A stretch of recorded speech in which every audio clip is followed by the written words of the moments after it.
Nota di protesta della consigliere comunale della Lega Nuccia Palermo in quanto su una brochure considerata dalla stessa troppo hot c'è il logo del comune di Agrigento. Afferma Nuccia Palermo: sono schifata e indignata nel leggere come la donna possa divenire impunemente oggetto di propaganda sessuale in un opuscolo turistico denominato Bellezze ed Eccellenze Agrigentine, riportante tra gli altri anche il logo del comune della nostra città. Sono inferocita nello scoprire, afferma la consigliere comunale della Lega, poi ciò che avviene utilizzato offendendo l'immagine e la reputazione delle nostre giovani concittadine, agrigentine, figlie di una terra ricca di storia, di cultura e soprattutto di dignità. Interviene così il capogruppo della Lega Nuccia Palermo che dopo aver preso la notizia riportata e denunciata dal giornale online Sicilia Live 24, prende nettamente le distanze dalla pessima descrizione fatta,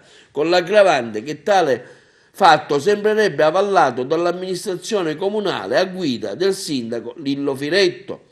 Nuccia Palermo continua, nell'opuscolo si legge testualmente: sulle spiagge tra ragazze con costumi succinti è molto, ma molto sexy, facile trovare compagnie, tutto è ammesso, anche i più timidi mettono da parte un po' delle loro inibizioni facendo affiorare il meglio della loro locacità. E ancora le bar woman sono solite anche scatenarsi in danze non appena la temperatura comincia a salire. E infine, afferma Nuccia Palermo, in discoteca, mentre i ragazzi si presentano anche in bermuda e maglietta, le ragazze sfoggiano abitini molto trasparenti. D'altronde il vedo e non vedo è quello che gli uomini apprezzano di più, ma non è difficile trovare anche minigonne mozzafiato e toppini che mettono in risalto il seno. Pronta la replica del sindaco di Agrigento che afferma: il comune di Agrigento non ha mai dato alcun patrocinio alla brochure pubblicitaria dal titolo Bellezze ed Eccellenze Agrigentine,